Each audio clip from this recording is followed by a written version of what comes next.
everyone, welcome to Vedantu NEET Toppers. I'm Diksha Kaushal, your chemistry master teacher. How are you all? कैसे हो आप सब?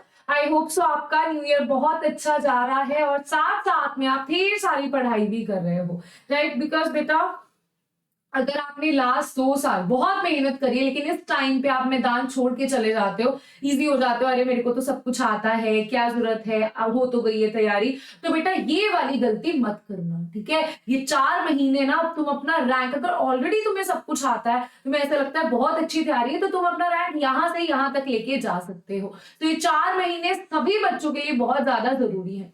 तो बेटा परफेक्ट तैयारी के लिए जरूरी क्या चीज होती है, आपको पता होना चाहिए कौन से ऐसे चैप्टर्स हैं जिसकी वेटेज बहुत ज्यादा है, कौन से ऐसे चैप्टर्स हैं जिसको हम थोड़ा सा कम प्रायोरिटी पे रख सकते हैं। वो सब चीजों के लिए आपको प्रीवियस ईयर क्वेश्चन की, प्रीवियस ईयर पेपर्स की एनालिसिस पता होनी चाहिए। तो वही चीज मैं आपके लिए आज लेके आई हूँ, लास्ट 6 इयर्स के पेपर एनालिसिस। तो बेटा देखते हैं एक एक करके, फिजिकल की बात करेंगे, फिर इनऑर्गेनिक की, फिर ऑर्गेनिक की बात करेंगे। सबसे पहले आता है फिजिकल केमिस्ट्री। तो यार इसमें से ना 3 चैप्टर्स तो टोटली डिलीट हो चुके हैं, solid state, states of matter and surface chemistry. ये 3 चैप्टर्स टोटली डिलीट हो चुके हैं आपके सिलेबस में। तो ये तो आपको नहीं करना, क्योंकि आपके सिलेबस में से कुछ चीजें टोटली डिलीट हो चुकी हैं, तो आपके क्या चांसेस हैं कि बाकी चैप्टर्स की प्रायोरिटी इंक्रीज हो जाएगी। तो देखते हैं कौन से चैप्टर्स हैं जिसमें से बेटा अभी प्रायोरिटी इंक्रीज हो जाएगी, जिसमें से पहले कम क्वेश्चन पूछे जाते थे लेकिन अब आपसे ज्यादा क्वेश्चंस उसमें से पूछे जाएंगे। तो देखते हैं बेटा, सबसे पहले आपके पास आता है first thing is mole concept. Mole concept की बात करें तो बेटा देखो 2018 में 2 क्वेश्चन, फिर एक क्वेश्चन यहाँ पे स्टैटिक है, तो इस बार भी एक मैक्सिमम 2 क्वेश्चन पूछने के चांसेस हैं। फिर बात करते हैं स्ट्रक्चर ऑफ एटम की। स्ट्रक्चर ऑफ एटम में से क्वांटम नंबर, बोहर मॉडल, इन सभी में से बेटा क्वेश्चन पूछे जाते हैं। तो यहाँ बेटा आपकी प्रायोरिटी में क्या रहता है, 1 2 1 1 2 2, ठीक है? 1 से 2 क्वेश्चन आपसे पूछे जा रहे हैं। अगर हम लास्ट 2 साल की बात करें, 2 क्वेश्चन इसमें से पूछे जा रहे हैं, इसमें से भी मैक्सिमम 2 या मैक्सिमम 3 क्वेश्चन इसमें से आपसे पूछे जा सकते हैं, राइट? उसके बाद बेटा आता है थर्मोडायनेमिक्स। थर्मोडायनेमिक्स की अगर बात करते हैं, ये बच्चे यूजुअली छोड़ के चले जाते हैं, हालांकि ये सेम चैप्टर आपके फिजिक्स में भी है, तो आपको ये चैप्टर नहीं छोड़ के जाना चाहिए, सिर्फ साइन कन्वेंशंस का डिफरेंस है।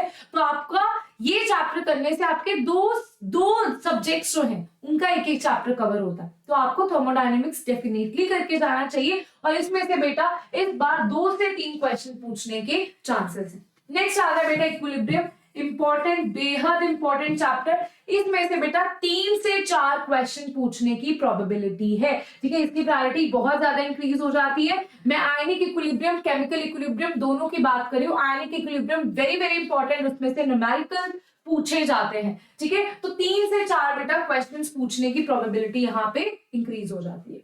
ओके, उसके बाद बेटा आता है रिडॉक्स रिएक्शंस।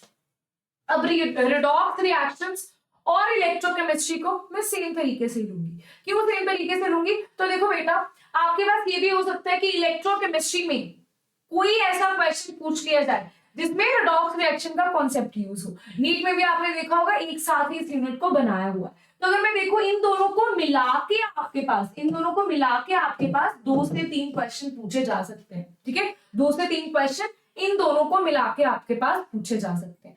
देन बेटा आपके पास आता है सोल्यूशन। सोल्यूशन में यार colligative property, want of factor, उसी में से क्वेश्चन पूछा जाएगा, एक आता न्यूमेरिकल, या बेटा आइडियल सोल्यूशन, उसमें से कुछ पूछ लिया जाएगा, राइट? इसमें से 1 से 2 क्वेश्चन पूछने की प्रोबेबिलिटी हो जाएगी। अब बात करते हैं केमिकल काइनेटिक्स में। वेरी वेरी सिंपल चैप्टर, बहुत ही प्यारा छोटू सा चैप्टर है, ये ज्यादा मुश्किल चैप्टर नहीं है बेटा। इसमें देखो कंसिस्टेंटली 2 क्वेश्चन पूछे जा रहे हैं, तो इसमें से अगेन आपकी प्रायोरिटी हो जाती है 1 से 2 क्वेश्चन यहाँ पे आपसे पूछे जा सकते हैं, राइट? ओके, चलो।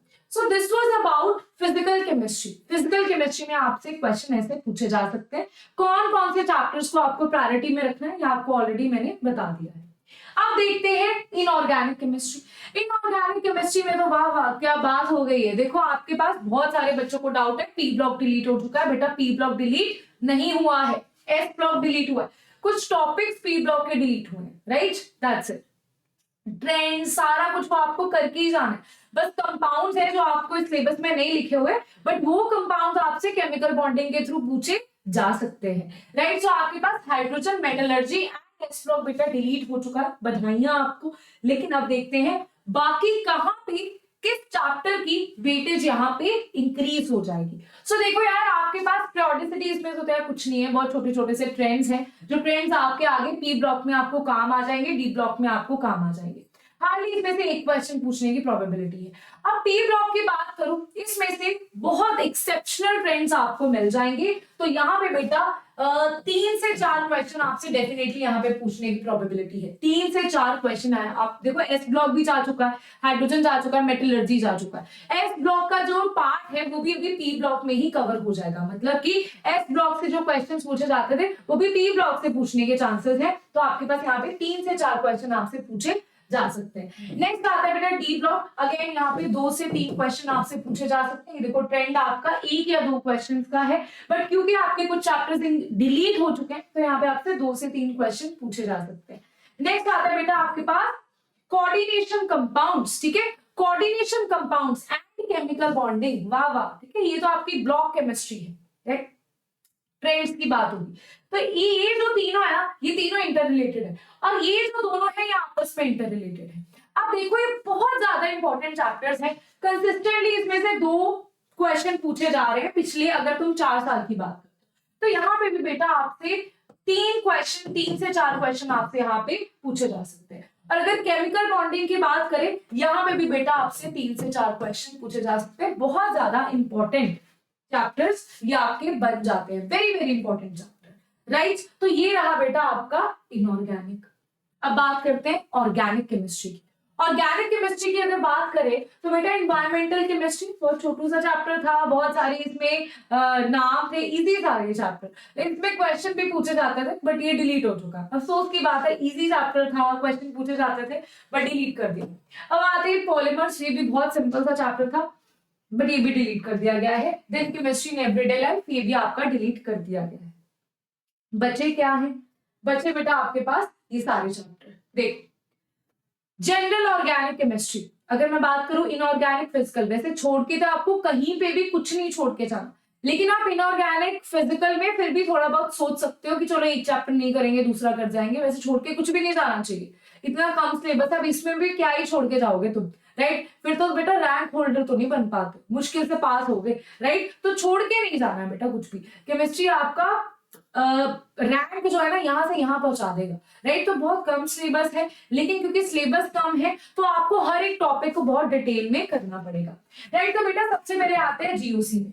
जीओसी की अगर मैं डायरेक्टली बात करूं ना, इसमें से 2 से 3 क्वेश्चन डायरेक्टली पूछे जा सकते हैं। जीओसी भी मैं करवा भी रही हूँ आपको, तो जीओसी में बेटा डायरेक्टली 2 से 3 क्वेश्चन आपसे पूछे जा सकते हैं। इनडायरेक्टली अगर ये किसी और रिएक्शन में इसका पार्ट हो रहा है, मतलब ये हाइड्रोकार्बन हेलो एल्केन के किसी रिएक्शन में जीओसी का यूज हो रहा है, इनडायरेक्टली आपसे यहाँ पे 5 से 6 क्वेश्चन पूछे जाते हैं, राइट। तो अगर मैं डायरेक्टली की बात करूं 2 से 3 क्वेश्चन बेटा आपसे यहाँ पे पूछे जा सकते हैं। हाइड्रोकार्बन की बात करूं कुछ खास इतना नहीं है, ठीक है। इसकी जो नेमिंग रिएक्शन है वो अच्छे से कर जाना, नेमिंग रिएक्शन इसमें भर भर के दिए हुए हैं, तो यहाँ पे 1 से 2 क्वेश्चन बेटा आपसे पूछे जा सकते हैं, ठीक है।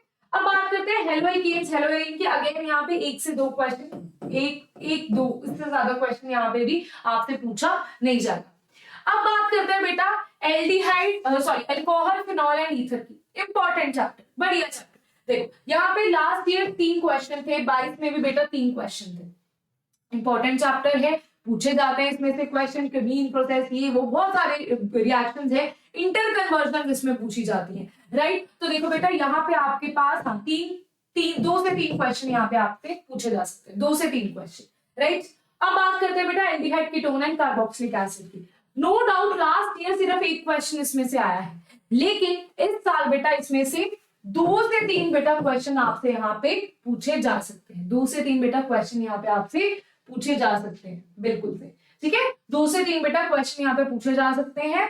यहाँ पे आपकी वेटेज इसकी ज्यादा होती है थोड़ी सी, right. Aldehyde, ketone, carboxylic acid, alcohol, phenol, ether, ये बहुत इंपॉर्टेंट 2 चैप्टर्स हैं, राइट। इनकी रिएक्शन बहुत ज्यादा इंपॉर्टेंट है। अब बात करते हैं अमीन्स की। अमीन्स में बेटा आपसे क्वेश्चन पूछा जाता है on the basis of basicity, right. इसके 2-3 डिस्टिंग्विश टेस्ट है, वहां में से इससे यूजुअली क्वेश्चन पूछा जाता है। 1 से 2 बेटा यहाँ पे क्वेश्चन आपसे पूछा जा सकता है। देन बेटा आता है बायोमोलिक्यूल्स। बायोमोलिक्यूल्स को स्टैटिक ही है, 1 2 1 2, तो बेटा 1 से 2 क्वेश्चन इसमें से आपसे पूछे जा सकते हैं, 1 से 2 क्वेश्चन इसमें से आपसे पूछे जा सकते हैं, राइट। यहाँ पे ये भी लिख सकते हो, थोड़ा सा ये इंपॉर्टेंट हो जाता है बिकॉज आपके पास polymers, chemistry in everyday life, ये सारा कुछ डिलीट हो चुका है, राइट। तो आपके पास बायोमोलिक्यूल्स की प्रायोरिटी थोड़ी सी इंक्रीज हो जाती है, क्योंकि जो बायो के रिलेटेड जो क्वेश्चन होंगे, more over this chapter is also in your bio syllabus, bio के सिलेबस में भी ये चैप्टर है, तो आपको ये तो बेटा अच्छे से आना ही चाहिए, इसमें तो मार्क्स आपके कटने ही नहीं चाहिए। और ये सारी चीजें ना, ये सारी चीजें जो है, ये सारी चीजें आपको भी पता है, अभी हमारी सीरीज चल रही है GOC in 20 days, right. GOC in 20 days, sorry organic in 20 days, right, जिसमें मैं आपको सारा कुछ कवर करवाने वाली हूँ। ये सारी चीजें हम कर रहे हैं, जीओसी अपनी हो चुकी है, उसके बाद बेटा अभी हम आइसोमेरिज्म कर रहे हैं, आइसोमेरिज्म के बाद हम हाइड्रोकार्बन्स पे जंप करने वाले, इस हफ्ते में आपके हाइड्रोकार्बन्स भी हो जाएंगे, उसके बाद बेटा आपके हेलोएल्केन्स, हेलोइन्स, ये सारी चीजें मैं आपकी कवर करने वाली हूँ, तो आपको वो ज्वाइन करना है। उसके बाद बेटा हम जंप करेंगे फिजिकल केमिस्ट्री में, देन बेटा हम इनऑर्गेनिक केमिस्ट्री कवर करने वाले, राइट। अब देखो यार, यहाँ पे ना एक चीज इन्होंने ऐड भी करी है, मैं यहाँ पे लिख देती हूँ, एक चीज बेटा इन्होंने यहाँ पे ऐड भी करी है, that are practical topics, that are practical topics. तो आप देखोगे अपने सिलेबस में, आपके सिलेबस में प्रैक्टिकल टॉपिक्स भी आपको गिवन है। प्रैक्टिकल टॉपिक्स आपको कहां से करने हैं, ये मैं आपके लिए एक नेक्स्ट वीडियो लेके आऊंगी, जहां पे आपको पता लग जाएगा प्रैक्टिकल टॉपिक्स कहां से करने हैं। एंड बेटा ये प्रैक्टिकल टॉपिक्स पहले आप खुद से सेल्फ रिवीजन इसकी करोगे, सेल्फ बेटा खुद से पहले इसकी सेल्फ स्टडी करोगे, उसके बाद ही मैं आपको ये करवाने वाली हूँ, सो दैट आपके दिमाग में एक बार ये सारी चीजें जा चुकी हो, एंड बाद में हम उसमें से क्या क्या चीजें इंपॉर्टेंट है, कौन कौन सी चीजें डेफिनेटली आपको करनी है, वो सारी चीजें हम डिस्कस करने वाले हैं। तो ये वाली वीडियो बेटा जल्द ही आने वाली है, जिसमें आपको प्रैक्टिकल टॉपिक्स अपनी लैब मैनुअल से कौन कौन से एक्सपेरिमेंट आपको पिक करने, वो सारी चीजें डिटेल में मैं कवर करूंगी, राइट। सो और बेटा जरूर आप कमेंट सेक्शन में भी लिखना कौन सी ऐसी चीजें हैं जिसमें आप कंफ्यूज हो, सिलेबस के रिगार्डिंग, किसी चैप्टर के रिगार्डिंग, कुछ भी दिक्कत है कमेंट सेक्शन में जरूर लिखना, ताकि मैं उसका सोल्यूशन लेके आपके सामने आ सकूं। ओके बच्चा, देन बाय बाय। अभी ये सारे चैप्टर्स का एनालिसिस मैंने आपको दिखा दिया है लास्ट 6 इयर्स का, आपको खुद को पता लग चुका है कौन कौन से चैप्टर्स हैं जिनको आप छोड़ने का सोच भी नहीं सकते हो, कौन से ऐसे चैप्टर्स जिसके पीवाईक्यूज को आपको दोबारा देखना है, और कौन से ऐसे चैप्टर्स हैं जिसकी वेटेज बहुत ज्यादा हाई है, राइट। तो ये सब चीजें अगर पता होती है ना, तो हम रैंक इजीली लेके आ पाते हैं, राइट। मेहनत लगती है, लेकिन मेहनत के साथ साथ आपको स्मार्ट वर्क करना होता है, सही डायरेक्शन में काम करना होता है। अगर आपके सही डायरेक्शन में काम होगा, अगर मैं इस दीवार को पुश कर रही हूँ ना, मैं कुछ नहीं कर पाऊंगी, ठीक है, लेकिन अगर मैं इस टेबल को पुश करूंगी तो बेटा ये टेबल हिल जाएगा, क्योंकि काम सही डायरेक्शन में होना चाहिए। तो अपना काम सही डायरेक्शन में करो एंड ढेर सारी मेहनत करो, कोई भी प्रॉब्लम आती है, teachers are always here for you. Bye bye, take care.